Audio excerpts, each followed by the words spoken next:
अस्सलाम वालेकुम स्टूडेंट्स, आइए स्टार्ट करते हैं साइंस क्लास 8। हम पढ़ रहे थे नर्वस सिस्टम के बारे में, तो आज हम पढ़ रहे हैं central nervous system. Central nervous system acts as a control centre of the whole nervous system. जैसे कि इसके नाम से ही ज़ाहिर है सेंट्रल, तो आप इसी से समझ सकते हैं कि तमाम नर्वस सिस्टम को कंट्रोल करने के लिए सेंट्रल नर्वस सिस्टम इस्तेमाल किया जाता है। सेंट्रल नर्वस सिस्टम इसे कहा जाता है, इसी वजह से कहा जाता है कि ये तमाम नर्वस सिस्टम को कंट्रोल करता है।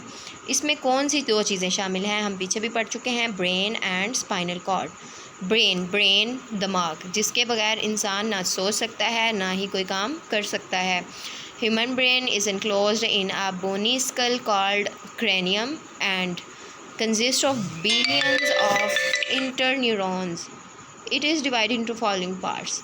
ह्यूमन ब्रेन बोनी स्कल यानी हड्डियों का एक खोपड़ी बनी होती है जिसे क्रेनियम कहा जाता है, उसके अंदर बंद होता है और इसकी हिफाजत के लिए ये खोपड़ी बनाई गई है। इसमें बहुत सी बिलियंस, ठीक है, मिलियंस नहीं, बिलियंस ऑफ इंटरन्यूरॉन्स हैं जो आपस में जुड़ी हुई हैं, आपस में कनेक्ट हैं और बहुत सारे काम सर अंजाम देती हैं। इसे हम मुख्तलिफ़ पार्ट्स में डिवाइड करते हैं। आपको ह्यूमन ब्रेन नज़र आ रहा है, देखें इसमें बहुत सारे पार्ट्स दिए गए हैं, उनको 3 मेन पार्ट्स में डिवाइड किया गया है, fore brain, mid brain and hind brain. Fore brain क्या होता है, सबसे पहले हम पढ़ेंगे फोर ब्रेन। फोर ब्रेन जैसे आपको फोर कहते हैं सामने वाला दिमाग। Fore brain is the largest part of the brain. It consist of 3 main parts. जैसे कि आप देख सकते हैं 3 मेन पार्ट्स हैं इसमें पिक्चर में, cerebrum, thalamus and hypothalamus. Cerebrum is the top most and the largest part of the brain. ये आप देख सकते हैं, ये जो स्किन कलर का आपको पार्ट नज़र आ रहा है, ये सारा का सारा सेरिब्रम है। और इसी तरह ये तमाम हिस्सा सेरिब्रम है, ये वाला तमाम हिस्सा यहाँ तक सेरिब्रम है, ये दिमाग का। और थैलामस, ये वाला हिस्सा थैलामस कहलाता है। और इसी तरह हाइपोथैलामस भी आप देख सकते हैं, ये आपको नीचे नज़र आ रहा है, ये हाइपोथैलामस है। इसके बाद हम देख रहे हैं cerebrum is the top most and the largest part of the brain. It is divided into right and left cerebral hemispheres. ठीक है, आप देख रहे हैं राइट एंड लेफ्ट हेमिस्फेयर कहते हैं, जो स्फेयर होता है, और हेमिस्फेयर जो उसका थोड़ा सा पार्ट हो। Each hemisphere controls the opposite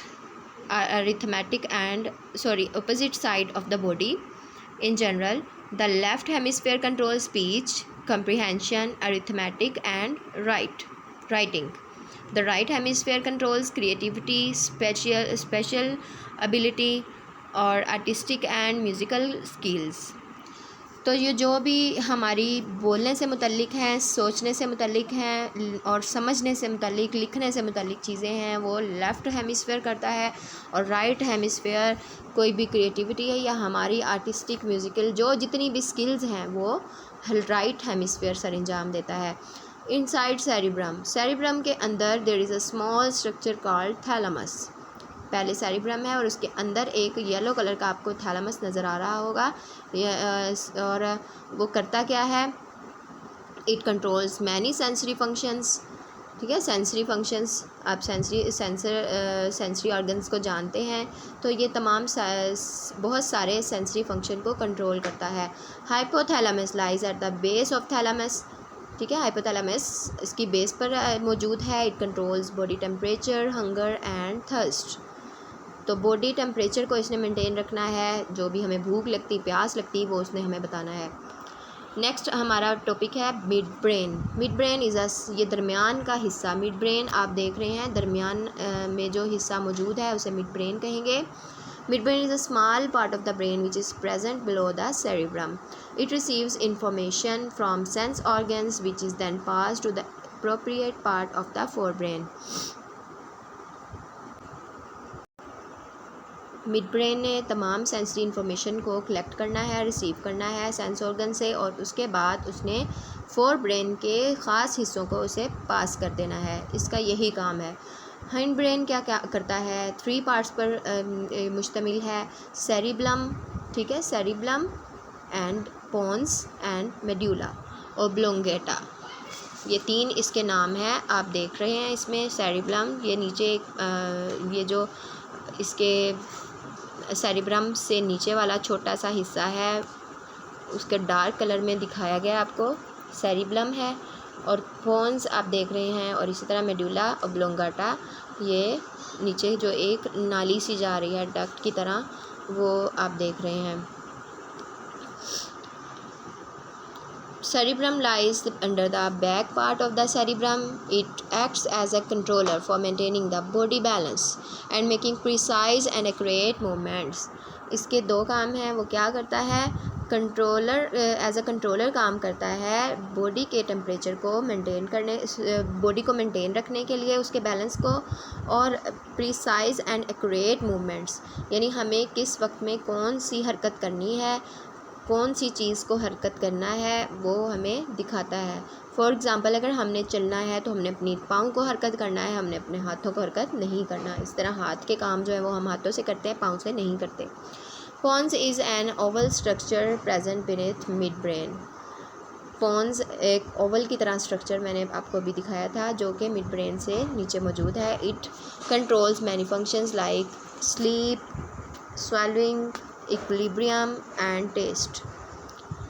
Medulla oblongata forms the posterior part of the brain where it is connected with the spinal cord. ये इसका नीचे वाला पार्ट है ब्रेन का जो स्पाइनल कॉर्ड के साथ जुड़ा हुआ होता है। ये करता क्या है? It controls heartbeat, breathing and digestion. ये आपने याद रखना है। ये सबसे नीचे वाला जो स्पाइनल कॉर्ड के साथ कनेक्ट है वो आपके नीचे वाली बॉडी पार्ट के हिस्सों को कंट्रोल करेगा, जो कि समझे सीने के जो भी हिस्से हैं। डाइजेशन होती है मैदे से, और ब्रीथिंग सांस लेते हैं हम फेफड़ों से, और हार्ट बीट दिल से। तो ये इन 3-4 चीज़ों को कंट्रोल करने के काम आता है। इसके बाद हम देख रहे हैं medulla oblongata keeps on working when rest of the brain goes to sleep. तो इसकी ये ख़ास बात आपने याद रखनी है। ये आपको MCQs भी आ सकते हैं कि कौन सा पार्ट काम करता रहता है लेकिन बाकी ब्रेन जबकि रेस्ट कर रहा हो, तो वो है medulla. Brain of an adult weigh about 1.5 kg and consist of about 100 billion neurons. Next one हमारा टॉपिक है स्पाइनल कॉर्ड। स्पाइनल कॉर्ड आपको जानते हैं रीढ़ की हड्डी को कहते हैं। Is an extension of medulla oblongata, यानी ये आगे बढ़ा दिया जाए अगर हम मेडुला को, तो नीचे स्पाइनल कॉर्ड जा मिलती है, जा बनती है। It runs backwards inside the backbone up to its lower end. तो रीढ़ की हड्डी के साथ साथ ये जा रही है और नीचे तक जाती है। It is also made up of interneurons, इसमें इंटरन्यूरॉन्स के साथ ये बनी हुई होती है। Spinal cord creates a link between brain and different body parts. Spinal cord हमारे दिमाग और जिस्म के मुख्तलिफ हिस्सों में लिंक को बनाता है, और it also control some reflex actions. Reflex actions कहते हैं जो हमारे अचानक एक्शन होते हैं जो हमने करने हैं। फॉर एग्ज़ाम्पल, अगर हमारा हीट को हैंड लग गया तो हमने फ़ौरन से हटाना है। And some other involuntary actions, और जो हमारे दूसरे भी एक्शन होते हैं जिनको हम अचानक से नहीं करते, उनके लिए भी ये स्पाइनल कॉर्ड काम करता है। चलिए, हमने CNS पढ़ लिया आज, सेंट्रल नर्वस सिस्टम। इसमें हमने देखा कि सेंट्रल नर्वस सिस्टम के 2 पार्ट्स हैं। Number 1 is brain and number 2 is spinal cord. तो ये दोनों आपस में जुड़े हुए हैं और दोनों आपस में काम करते हैं मिलकर बॉडी को कंट्रोल करने के लिए। ठीक है, अगर चैनल पर आप नए हैं तो चैनल को सब्सक्राइब ज़रूर किया कीजिए और शेयर भी किए। अल्लाह हाफिज़।